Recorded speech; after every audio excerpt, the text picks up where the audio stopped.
പെരുന്നാളിന് ഇപ്പം എന്താ ഉണ്ടാക്കാന്ന് മുഖത്ത് കൈവച്ചും താടിക്ക് കൈകൊളത്തും ചിന്താവിഷ്ടരായിരിക്കുന്ന ഉമ്മപ്പെങ്ങന്മാരോട് നമുക്കൊന്നേ പറയാനുള്ളൂ. ഈ വീഡിയോ നിങ്ങൾ മുഴുവനായി കണ്ടോളി. ഇതാവട്ടെ ഈ പെരുന്നാളിന് നിങ്ങളുടെ വീട്ടിലും സ്പെഷ്യൽ. ചട്ടിയിൽ വെച്ച് സൺഫ്ലവർ ഓയിൽ ചൂടാകുമ്പോൾ സവാള ഇട്ടുകൊടുത്ത് ബ്രൗൺ കളർ ആകുന്നത് വരെ വറുത്തെടുക്കാം. എടുത്തു വെച്ച ചിക്കനിലേക്ക് ഒട്ടും പുളിയില്ലാത്ത തൈരും ജിഞ്ചർ ഗാർലിക് പേസ്റ്റും മല്ലിപ്പൊടി, മഞ്ഞൾപ്പൊടി, മുളകുപൊടി, പച്ചമുളക് അരിഞ്ഞതും വറുത്ത് വെച്ച സവാളയിൽ നിന്ന് കുറച്ചും ഉപ്പും അല്പം നെയ്യും ചേർത്ത് അധികം നോവിക്കാതെ നന്നായി കുഴച്ചെടുക്കുക. കുഴച്ചെടുത്ത ഈ ചിക്കൻ അരമണിക്കൂർ നേരം മാരിനേറ്റ് ചെയ്യാൻ വെക്കണേ. റൈസിലേക്ക് കുറച്ച് കാര്യങ്ങൾ ചെയ്തെടുക്കാനുണ്ട്. ചൂടായ പാനിലേക്ക് പട്ട, കറുത്ത കുരുമുളക്, തക്കോലം, ബേ ലീവ്സ്, ഏലക്ക, ഗ്രാമ്പൂ, പെരുംജീരകം, സാജീരം എന്നിവ ചേർത്ത് നന്നായി വറുത്തെടുത്ത് മാറ്റിവെക്കണം. ഉരുളക്കിഴങ്ങ് നേർപകുതിയായി കട്ട് ചെയ്ത് ഉപ്പുവെള്ളത്തിൽ കുറച്ച് നേരം ഇട്ടുവെക്കണം.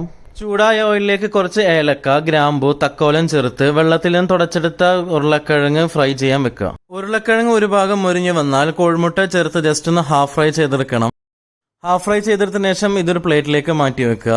അരി വേവിക്കുന്ന വെള്ളത്തിൽ ഓയില്, ഉപ്പ്, ലെമൺ ജ്യൂസ് എന്നിവ ചേർത്ത് നേരത്തെ വറുത്ത് വെച്ച മസാലക്കൂട്ട് പണക്കിഴി പോലെ കെട്ടി വെള്ളത്തിലേക്ക് അങ്ങ് എറിഞ്ഞു കൊടുക്കുക. വെള്ളം തിളച്ചാൽ അരിയും ചേർത്ത് കൊടുത്ത് ബിരിയാണിക്കൊത്ത വേവിൽ വേവിച്ചെടുക്കുക. മസാലയ്ക്ക് വേണ്ടി സവാള വഴറ്റിയെടുത്ത് ജാതിപത്രിയും മാരിനേറ്റ് ചെയ്ത ചിക്കനും ചേർത്ത് ഫ്രൈ ചെയ്ത് വെച്ച ഉരുളക്കിഴങ്ങും വെള്ളവും ചേർത്ത് ചിക്കൻ അധികം ഉടഞ്ഞു പോകാത്ത രീതിയിൽ വേവിച്ചെടുക്കുക.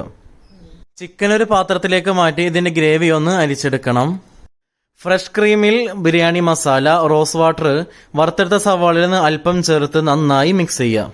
ബിരിയാണിന് ദം ചെയ്യാൻ പോവുകയാണേ.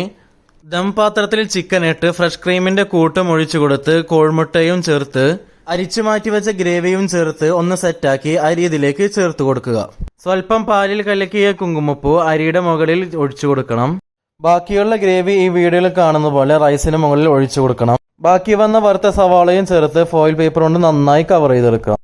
ഇനി 2 മിനിറ്റ് നേരം ഹൈ ഫ്ലെയിമിലും 10 മിനിറ്റോളം ലോ ഫ്ലെയിമിലും ഇട്ട് ഫ്ലെയിം ഓഫ് ചെയ്ത് കൊടുക്കാം. ഏറെ കാത്തിരിപ്പിന് ശേഷം ദമ്മ് പൊട്ടിച്ചപ്പോൾ മണമടിച്ച് കിളി പോയി എന്ന് തന്നെ പറയാം. മല്ലിയില, പുതിന, RKG എന്നിവരൊക്കെ ഒഴിവാക്കിയാണ് ഈ ബിരിയാണി തയ്യാറാക്കിയിട്ടുള്ളത്.